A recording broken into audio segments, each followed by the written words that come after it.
नमो देव्यै महादेव्यै शिवाय सत्यम नमः। नमः प्रकृत्यै भद्रायै नेता प्रणता श्रुता। जय माता दी। दर्शकों, आप सभी का हमारे इस खास कार्यक्रम में बहुत बहुत स्वागत है। धनु राशि सितंबर माह 2020 मासिक राशिफल का आज विश्लेषण करेंगे। आज हम आपको सितंबर माह में होने वाले ग्रहों के परिवर्तन, ग्रह स्थिति के परिवर्तन के बारे में संपूर्ण विश्लेषण बताएंगे। सितंबर माह में आपको एक ऐसा खास उपाय बताएंगे जिससे आप अपने जीवन में तमाम अपने जीवन के रुकावटों को, परेशानियों का समाधान प्राप्त करके अपने जीवन को आगे नई तरक्की की ओर अग्रसर कर पाएंगे। ऐसा एक उपाय आपको बताएंगे और गोचर ग्रह स्थिति का संपूर्ण विश्लेषण करेंगे। हमारे कार्यक्रम को आप लास्ट तक देखें, तभी आपको इस कार्यक्रम का पूरा लाभ मिल पाएगा। धनु राशि के स्वामी बृहस्पति ग्रह होते हैं। धनु राशि में ही गुरु, केतु और चंद्रमा की युति बना हुआ है। शनि द्वितीयस्थ हो गए हैं। मकर राशि में बकरी होकर के चल रहे हैं। पंचम भाव में मंगल ग्रह विचरण करेंगे। सप्तम भाव में राहु और अष्टम में शुक्र ग्रह विचरण करेंगे और नवम भाव में सूर्य और बुध। धनु राशि के जातकों के जीवन में शनि के 7.5 का भी प्रभाव बना हुआ है। हालांकि धनु राशि वाले जातकों के लिए सितंबर 13 सितंबर को बृहस्पति ग्रह बकरी थे, अब वो मार्गी होंगे। शनि ग्रह भी 29 सितंबर को मार्गी हो जाएंगे और राहु और केतु का राशि परिवर्तन 23 सितंबर को हो जाएगा। यानी कि ऐसी स्थिति में देखा जाए तो बृहस्पति और केतु की युति पिछले काफी समय से चल रहा था, अब वो युति समाप्त हो जाएगा। बृहस्पति केतु की युति जो होता है, इससे गुरु चंडाल दोष का निर्माण हो रहा था और इस गुरु चंडाल दोष के कारण से धनु राशि वाले जातकों के जीवन में अपने मनपसंद रिजल्टों को प्राप्त कर पाने में बहुत दिक्कत आ रही थी।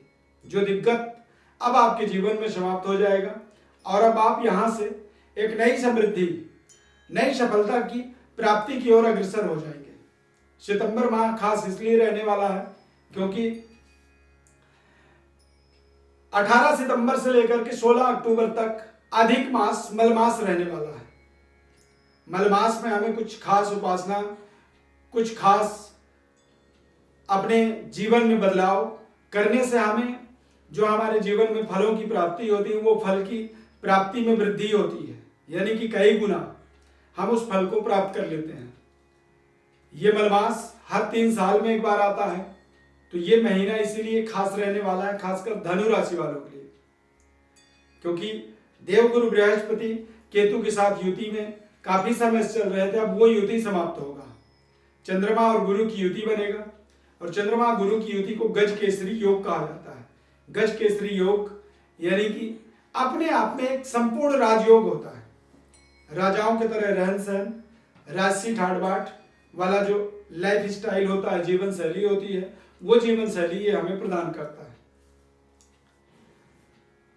यदि आप व्यापारिक गतिविधि में जुड़े हुए हैं, व्यापार कर रहे हैं, व्यापारिक व्यवस्था अपने जीवन में जोड़ना चाहते हैं, तो ऐसी स्थिति में सितंबर माह आपके लिए कुछ अच्छे प्रस्ताव लेकर के आने वाला है और जो प्रस्ताव आपको मिलेंगे उन प्रस्तावों पे आप काम कर सकते हैं।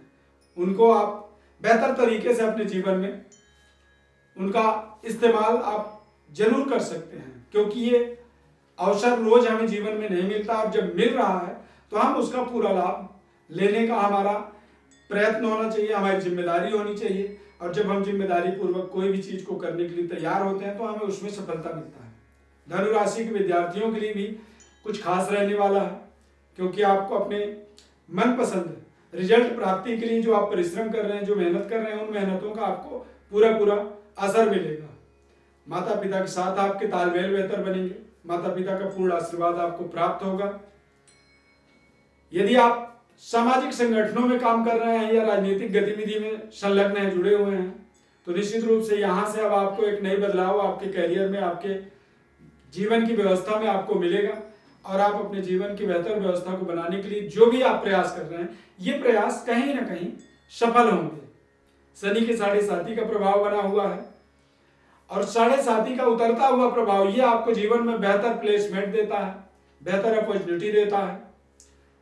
कोरोना महामारी काल चल रहा है और इस कोरोना महामारी काल का भी आपके अंदर या ग्रह स्थिति के परिवर्तन के कारण आप कह सकते हैं देख पाएंगे कि जो हमारे मन में एक डर भय बना हुआ था वो डर भय काफी हद तक अब सितंबर में कम हो जाएगा। 70% 80% हमारे दिमाग में जो डर था भय था कोरोना महामारी का वो भी अब धीरे धीरे यहां से कंट्रोल होना शुरू हो जाएगा। सितंबर माह में आपको करना है कि मतलब सितंबर माह का जो खास उपाय है उसके लिए माता लक्ष्मी की प्रसन्नता के लिए आपको केसर को घिस करके चावल में मिला दें।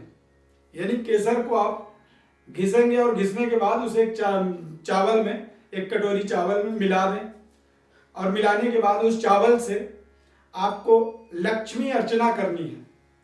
मंत्र है ओम श्रीयै नमः। ओम श्रीयै नमः मंत्र का उच्चारण करेंगे और एक चुटकी चावल माता लक्ष्मी के चरणों में अर्पित करेंगे। इस क्रम में आपको 108 बार ये केसर युक्त चावल जो है माता लक्ष्मी के चरणों में समर्पित करना है। और जब ये समर्पित कर दें उसके बाद चावल को आप एक पीले कपड़े की पोटली बनाएं। पीले कपड़ा एक छोटा सा रुमाल ले लें, पीला रुमाल, और उसमें उन चावलों को रख दें और चावल को आप एक पोटली के रूप में बांध लें और उसे अपने गले में, तिजोरी में या अपने लॉकर में आप उसको लेकर के स्थापित कर दें। पूरे महीने आप ओम श्रीयै नमः 108 बार रोजाना जप करते रहें। निश्चित रूप से उस पोटली की स्थापना से आपके जीवन में एक सुखद समृद्धि का वातावरण बनेगा, आपकी मनोकामनाएं पूरी होंगी और जो बरकत का अभाव था यानी कि आमदनी अठन्नी और खर्चा रुपया की स्थिति को आप बदल पाएंगे। यानी आपका खर्चा अठन्नी हो जाएगा और आमदनी 1 रुपया होगा। जब आदमी की आमदनी से खर्चा कम हो जाता है तो निश्चित रूप से माता लक्ष्मी की कृपा होती है, और जब कृपा नहीं होती है उस स्थिति में आदमी अठन्नी कमाता है और 4 रुपए खर्च करता है, यानी कि कर्ज ले लेके कर्जदार बनते चला जाता है। तो ऐसी तमाम विषम परिस्थितियों का निराकरण आप इस खास उपाय से अपने जीवन में कर सकते हैं। जीवन की जटिल समस्या, गूढ़ समस्याओं का के समाधान के लिए आपको अपने बर्थ डिटेल्स हमारे व्हाट्सएप नंबर पर लिख करके भेजना होगा। हम आपको आपकी जटिल समस्याओं का, संपूर्ण जन्म पत्रिका का, जन्म राशि का और गोचर ग्रह स्थिति परिवर्तन का संपूर्ण विश्लेषण निःशुल्क रूप से हम आपको बताएंगे। हमारे चैनल को आप सब्सक्राइब करें, लाइक करें, बेल के बटन को क्लिक करें, निरंतर हमारे साथ जुड़े रहें। बहुत बहुत धन्यवाद। जय माता दी।